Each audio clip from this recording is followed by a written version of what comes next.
बिस्मिल्लाहिर्रहमानिर्रहीम। बोलते कालम के साथ मैं आमिर रज़ा ख़ान और बड़ा मशहूर सा छोटा सा एक मिसरा है कि अपना अपना सर बचा लो दोस्तों, नारियल है बंदरों के हाथ में। जी हाँ, बिल्कुल। दुनिया जो है असले की दौर में पागल हुई पड़ी है और नए से नया मिसाइल, नए से नया जहाज़, नया से नया बम जो है उसको ईजाद किया जा रहा है।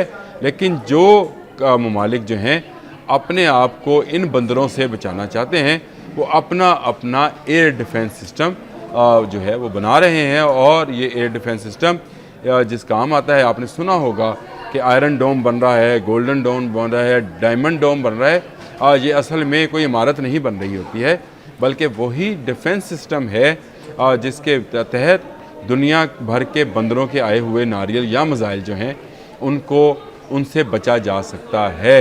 पाकिस्तान इस वक्त तक जो मिसाइल सिस्टम्स डिफेंस के लिए अपने इस्तेमाल करता रहा है वो चाइनीज़ हैं। मैंने आपको इससे पहले एक व्लॉग के अंदर ये बताया था। HQ9 है, HQ19, HQ29 उनके हवाले से भी मैंने बात की थी कि उसको लिया जा सकता है या उससे आने वाले मिसाइल्स जो हैं उनको रोका जा सकता है। लेकिन एक खुशखबरी और भी है, और खुशखबरी ये है कि पाकिस्तान खुद का आयरन डोम बनाना जा रहा है।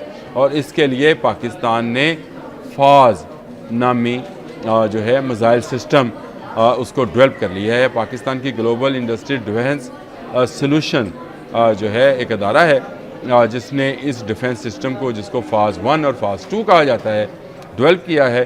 और इसका काम भी वही है जो आयरन डोम में मौजूद मिसाइल सिस्टम जो हैं, जिस तरह S-400 है या आप थार्ड है अमेरिकन पैट्रियट मिसाइल का सिस्टम, बैटरीज़ हैं, इसी तरह का ये मिसाइल सिस्टम है जो मुख्तलिफ रेंज पर पाकिस्तान ने तैयार किया है। और ये कोई छोटी बात नहीं है। पाकिस्तान बहुत जल्द उन ममालिक में शामिल हो जाएगा जो अपनी सरजमीन का दिफा, पाकिस्तान की तरफ आने वाला हर सोनिक और हाइपरसोनिक और इस तरह के तमाम जो मिसाइल हैं उनको रोकने और उनको इंटरसेप्ट करने में कामयाब हो जाएगा। ये फ़राज़ 1 जो सिस्टम है, ये पाकिस्तान में इसको क्लेड सिस्टम कहा जाता है। मैं उसकी बता दूं, comprehensive layered integrated air defence system.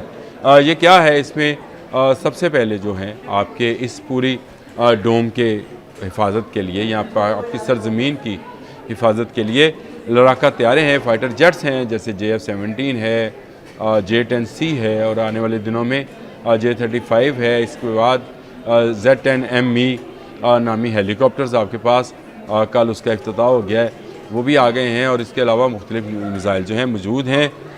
उसके बाद ड्रोन्स का एक सिलसिला है। ये वो ड्रोन्स हैं जिनके अंदर मिसाइल इंटीग्रेटेड होते हैं और ये आने वाले मिसाइल्स को जो है उसको निशाना बनाते हैं। और फिर इसके बाद PGMs हाइपरसोनिक को निशाना बनाने वाला मिसाइल सिस्टम है, जिस तरह मैंने आपको बताया था कि HQ19 और HQ29 पाकिस्तान उसको लेने की कोशिश कर रहा है। लेकिन क्लैड सिस्टम जो है ये फ़ाज़ पर मबनी है। और फ़ाज़ 1 जो इसका सिस्टम है उसमें सबसे पहले जो है SL आता है, यानी सरफेस लॉन्च मिसाइल्स हैं। इनकी रेंज 20 से 25 किलोमीटर तक की है। ये छोटे हैं और ये ट्रक माउंटेड या व्हीकल माउंटेड मिसाइल हैं जो आने वाले छोटे हथियारों, जिनमें हेलीकॉप्टर्स हैं, जिनमें UAVs, ये जी जो ड्रोन्स हैं ये हैं, या निचली प्रवास करने वाले जहाज़ जो हैं, उनके ख़िलाफ़ इसको इस्तेमाल किया जा सकता है। इसका अपना इंफ्रारेड जो है वो रडार है जो कि हीट से जो है अपने टारगेट तक पहुंचता है। इसकी दूसरी जो किस्म है उसमें वो RF है, इसमें फॉल रडार है, एक्टिव रडार सिस्टम इसका अपना है। ये air to air guided missile है और इसकी रेंज जो है ये 40 किलोमीटर से 80 किलोमीटर के दरमियान वाक़या है और ये बड़ी रेंज है अगर आप इसको समझना चाहें। फिर इसके बाद IR है, ये इंफ्रारेड ख़ुद का इंफ्रारेड मिसाइल सिस्टम है। ये भी air to air missile system है और इसमें से भी जो पाकिस्तान है, आप पाकिस्तान की ज़मीन और इसकी तरफ आने वाले हर फ्लाइंग ऑब्जेक्ट को इंटरसेप्ट किया जाएगा। लेकिन जिसकी बात मैं आपसे अभी करने जा रहा हूँ वो फ़ाज़ 2 है। ये है आने वाले दिनों का हमारी हिफाजती शील्ड का, यानी हमारी उस 3 लेयर्स का, जिसमें मैंने आपको बताया कि फ़ाज़ SR, फाज, FR, IR, ये 3 लेयर्स होंगी, लेकिन सबसे ऊपर जो लेयर होगी वो फाज 2 की होगी। और ये फाज 2 एयर टू एयर मिज़ाइल है, और एयर टू एयर मिज़ाइल को आप PL मिज़ाइल से PL-15 मिज़ाइल की तरह का ये मिज़ाइल सिस्टम है जो कि पाकिस्तान ने खुद बना लिया है। GIDS मैंने आपको बताया, ग्लोबल इंडस्ट्री डिफेंस सॉल्यूशंस ने ये मिज़ाइल डेवलप किया है, और इसकी अब तक की रेंज जो मुतलका इसकी मालूमात हैं उसके मुताबिक 180 किलोमीटर प्लस है। और जो मुख्तलिफ जासूसी के अदारे हैं दुनिया भर में जो नज़रें रखे हुए हैं पाकिस्तान पर, उनका ख्याल ये है कि इसकी सही मालूमात जो है वो नहीं दी जा रही। इसकी रेंज इससे भी ज़्यादा हो जाएगी, और इसकी रेंज अगर ज़्यादा हुई तो ये JF-17 थंडर, जिसके साथ अभी हम Chinese air to air missile जो हैं उनको इंटीग्रेट करते हैं या लगाते हैं, उससे भी हम बाहर निकल जाएंगे। ये कीमत में भी कम होंगे और इनकी मकदार भी ज़्यादा इसलिए होगी कि पाकिस्तान तो ख़ुद बना रहा होगा, पाकिस्तान ने ये टेक्नोलॉजी हासिल कर लिया। और GIDS कोई ऐसा अदारा नहीं है, उदारा ये ना समझिएगा कि शायद ये कोई प्राइवेट अदारा है, ये भी गवर्नमेंट के साथ ही काम करता है। और मुख्तलिफ इंडस्ट्रीज़ जो हैं, ये है BVR है जी, ये मिज़ाइल बियॉन्ड विजुअल रेंज जिसको बोलते हैं, BVR दुनिया के जदीद तरीन मिज़ाइल सिस्टम है। जिस तरह से गौतक है तुर्की का, और चाइना का PL रेंज है, PL-15, 17, 21 अभी आ गया है, वो भी है।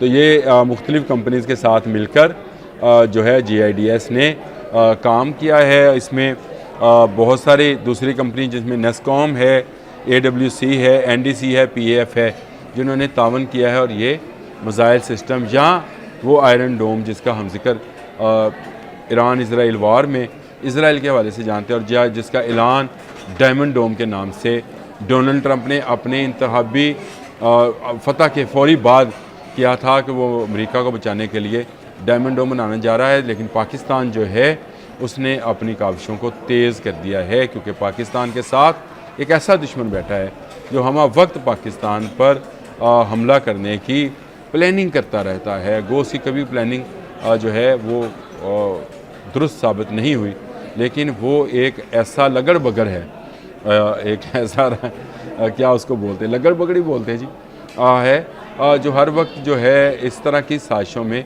मसरूफ़ रहता है जो पाकिस्तान के ख़िलाफ़ हों। लेकिन पाकिस्तान के शेर जो हैं हमेशा जाग रहे होते हैं।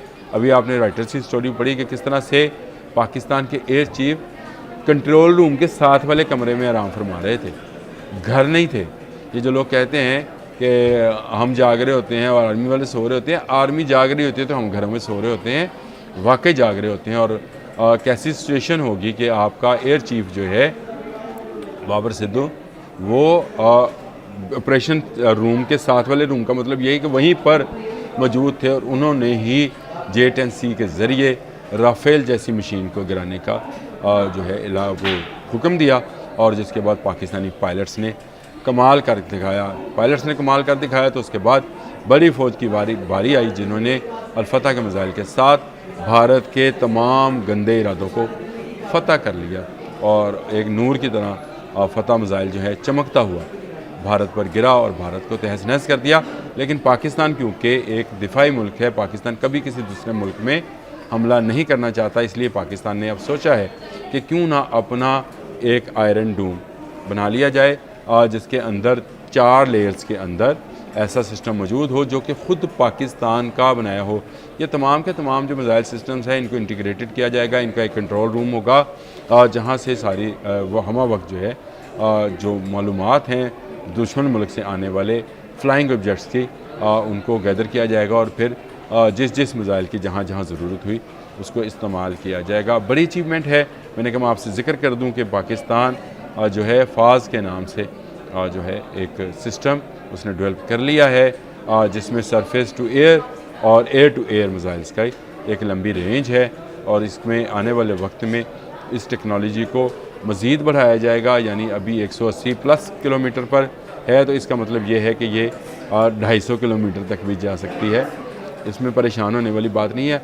एक दफ़ा आपने जो है गाड़ी बनाना सीखनी होती है, फिर आप 800 से 2000 तक की गाड़ी जो है बना सकते हैं।